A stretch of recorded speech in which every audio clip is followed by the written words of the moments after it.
एक समय एक रानी थी, भक्त संत रविदास जी की शिष्या होगी वो। और जब तक वो संत रविदास जी कबीर परमात्मा के सर में नहीं आया था, यानी रहते थे साथ ही साथ वो, लेकिन परमात्मा ने भी उनको शरण में लिया नहीं था, क्योंकि रामानंद जी से उनको दीक्षा दिलाई थी। एक ब्राह्मण था और वो रविदास जी के पास गया और कहने लगा, रविदास जी चल गंगा में नहा के आते हैं। तो रविदास जी कहने लगे, भाई, क्योंकि रामानंद जी को परमात्मा कबीर जी ने ये ज्ञान दे दिया था, तो रामानंद जी ने रविदास जी को वो ज्ञान जचा रखा था। तो रविदास जी कहने लगे, भाई, हमारी गंगा तो हमारा यहीं पर है, सिमरन है, और हम गंगा में नहीं जाते। काफी उसने कहा, नहीं मान्य रविदास जी। तो रविदास जी कहने लगे, भाई एक काम करिए। तो ब्राह्मण कहने लगा कि भगत जी कुछ गंगा में कोई पैसे डालने हो दान पुण्य करने खातिर दे दे, मैं डाल दूंगा। उसने ने सोचा था ये 2-4 रुपये दे देगा, कुछ मंगा लिए, कह देगा डाला गंगा में। तो रविदास जी बोले, भाई एक काम करिए, ये ले जा मेरा 1 रुपया, और गंगा जी हाथ काट के जो रुपया ले वह न्यू हाथ में पकड़े तो दे आइए, ना वापस ले आइए। अब उसने सोचा कौन देखेगा, और मैं अपनी जेब में डालूंगा और कह दूंगा दे दिया, मैंने वो हाथ में पकड़ा था उसने। अब उसने जाकर एक बार तेने बोल दिया, हे गंगा मैया, भगत रविदास ने आपके लिए 1 रुपया भेजा है, न्यू क्या है हाथ में ग्रहण करे। एकदम हाथ निकला बाहर और ले लिया। दूसरे हाथ में क्या निकला, एक सोने का सुंदर कंगन, वो पंडित जी को दे दिया, और गंगा ने कहा ये उस परम संत को दे देना, सोने का कंगन। अब पंडित जी का गया बेईमाना, अगर भाई के बेरा फटेगा, रविदास जी ने ठगा ला जेब भीतर ली में, और उसने आके राजा को दे दिया। अच्छे पीछे मिलेंगे। राजा ने अपनी रानी को दे दिया। रानी कहने लगी, इस आता एक और चाहिए, ये तो जोड़ा होता है। उसके कुछ पैसे दे दिए, जैसे भी 20, 30, 50 रुपये थे उस कंगन के, पहले महंगे सस्ते होते थे भाव। अब राजा नौबामण फिर बुलाया, पंडित जी बात सुन, एक और लिया, नितरा पकल तारांगे जनी ले आते। क्यों? उसा कंगन उसने सारा पटक सर पटक लिया, कितना नहीं पाया। वो जब दुखी हो लिया, अकीब जान बच्चा नहीं, रविदास जी के पास चले, शायद वो फिर 1 रुपया दे दे, मैं गंगा में दे आऊं और फिर वहां से मिलेगा मुझे। तो फिर रविदास जी के पास गया पंडित जी, कहने लगे, भगत जी आज तेरे हाथ में मेरे परिवार की जान है। राजा ने जब वो 1-2 बार नकारा कर दिया, जी और तो ना पाता, ने बोला रानी का आदेश है, या तो लिया, नहीं तेरे पूरे परिवार ने कोल्लू में पीड़ाएंगे। पहले ऐसे जुबान पर कानून होता था राजाओं का। अब वो बना डर गया, फिर आखिर में आया रविदास जी के चरणों में पड़ गया, रोए पड़ा। रविदास जी कहने लगे, क्या हो गया, क्या हो गया ऋषि जी, क्या बात है, क्यों रो रहे हो? नो बोला, जी जान बचा दो, आज आपके हाथ में मेरे परिवार का जीवन है। रविदास जी बोले, भाई कहानी बता क्या है? नो बोला, जी आपने जो वो रुपया दिया था वो मेरी जान का झाड़ हो गया। रविदास जी बोले, भाई कारण बता, मेरा रुपये का कह रहा है, पहले तू ये बता, वो रुपया मैया ने लिया कि नहीं तेरी ने बोला, जी मैया ने लिया, एक हाथ से रुपया पकड़ लिया, दूसरे हाथ से कंगन दे दिया सोने का। मेरे को आ गया लालच, मैंने दे दिया राजा को, उसने मेरे 150 रुपये दे दिए उसके, यानी उसमें 100 रुपये तो आजकल लाख रुपये के बराबर थे। अब उसने रानी को दे दिया, रानी ने जिद कर दी कि एक और चाहिए, तो जोड़ा होया करे।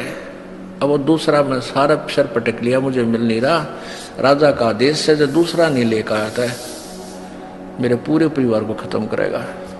नो बोला, 1 रुपया और दे दे, मैं गंगा मैया ने देकर वो ले आऊंगा। नो बोला, इससे वो जहाँ वो जूते बना रहा था ना रविदास जी, वहाँ एक कुंडा होता था पानी का, एक कुंडा सा पानी का होता था, जैसे डोंगा टाइप मिट्टी का, जमीन में गाड़ दिया करते, उसमें से डोरी गिल्ली रखते थे वह, और जूते गांठ बनाते थे ना, उसमें गिल्ली गोरी बोरी, और उसमें वो चाम भी भे कर रखते थे, चमड़े को भिगो कर रखते थे। पहले जो ये चमार जो जूते बनाते थे, ये जीव हिंसा का किया हुआ चाम नहीं लेते थे। कोई स्वाभाविक कोई पशु मर जाता था, उसी का चाम उतार के, यानी वो पाप के भागी नहीं होते थे, तो उसमें चाम भी भिगोया करता था, चमड़ा कुंड में।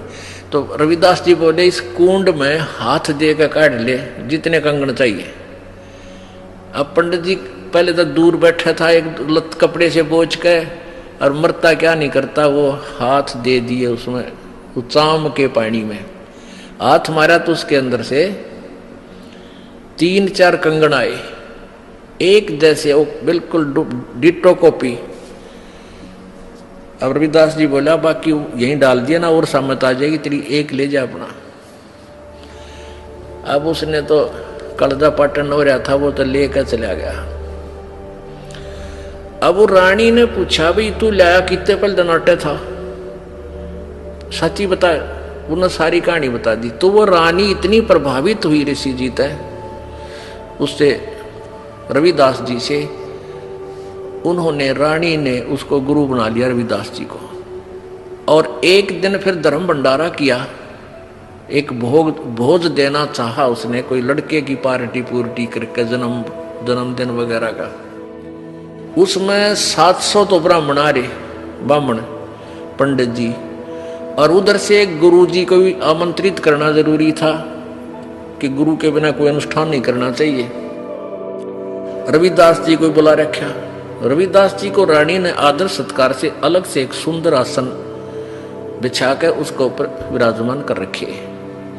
उधर से ब्राह्मणों को न्योता दे दिया। सामने ब्राह्मण 700 ब्राह्मण आके और पंक्ति बना के भोजन के लिए पोजीशन पकड़ गए, और उधर से भोजन परोस दिया। सामने भोजन परोस दिया। जब तक भोजन नहीं आता ना, इतना नीत रहा कर केला होंगे, जलेबी आओगी, लड्डू आओगी, वो ध्यान नहीं रहता कौन कित बैठा है। जब पूरी थाली भर ली, जब देखा उन्हें इधर उधर करके, उन्हें देखा रहा यू चमार बैठा है यहाँ पर। सारे खड़े हो ले, न बोले रानी तने हमारी बेइज्जती कर दी है, हम भोजन नहीं करेंगे। अब ये चमार यहां बैठा रखा है, तने तो हमारा दीन भ्रष्ट कर दिया, हम ब्राह्मण हैं। अब रानी कहने लगी ब्राह्मणों रोटी खानी है तो खा लो ना, मेरे गुरुजी तो यहीं बैठेंगे, ये नहीं उठेंगे यहाँ से। अब रविदास जी कहने लगे रानी बात सुन बेटी, आय अतिथि का अनादर नहीं करते, पाप लग गया करे।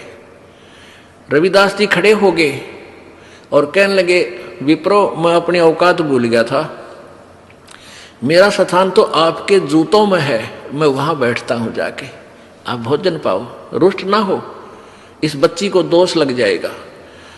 अब रानी मना करती है और गुरुजी के रविदास जी कहने लगे बेटी गुरु का आदेश पालन होता है, आप मत बोलो। और वहां जाकर बैठ गए जहां उन्हें जूते निकाल रखे थे। रविदास जी वहां बैठ गए, अपना भोजन कर रहे हैं।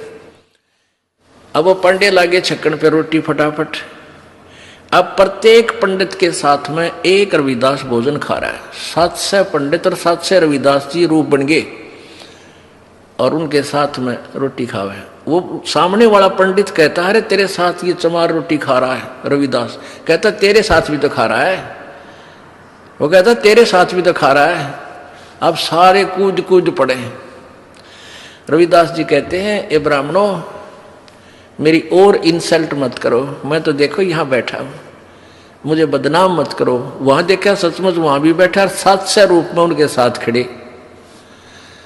तब रविदास जी खड़े हुए ने बोले पेट भरो, तुमने ना तो भगवान का बेरा, तुम तो पेट भरने की का ठेका ले रहे हो। कहने लगे तुम इस जनेऊ से मोटे मोटे टांग रखे नो। तो परमात्मा रविदास जी बोले जनेवा मुक्ति ना हो भाई, भक्ति से मोक्ष होगा। और तुम जनेवा चाहते हो, कहते अपना एक हथियार गेल ले रहे थे चाम छोलन का, इतनी लंबी खुरपी सी वाग रहे। वो कहते हैं यूं, वो तो एक लीला थी, कौन सी खाल पाड़े थे, एकदम न्यू करके दिखा दिया। ने बोले देखो मेरे अंदर सोने का जनेऊ है भाई, तुम तो इस सूत का बोझ मरो। तब कहते हैं 2 घंटे तक प्रवचन किए उस पर संत ने।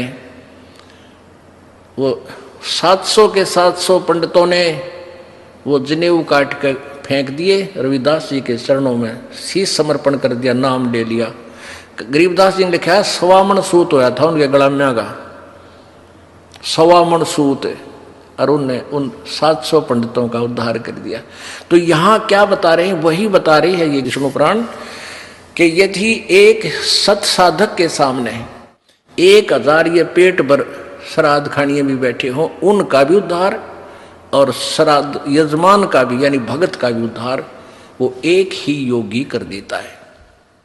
भाई जो गुरु बचन पे डट गे कट गे फंद 84 के, भाई जो गुरु बचन पे डट गे कट गे फंद 84 के, कट गे फंद 84 के, रकट गे फंद 84 के, भाई जो गुरु बचन पे डट गे रकट गे फंद 84। बोलो सतगुरुदेव की जय हो।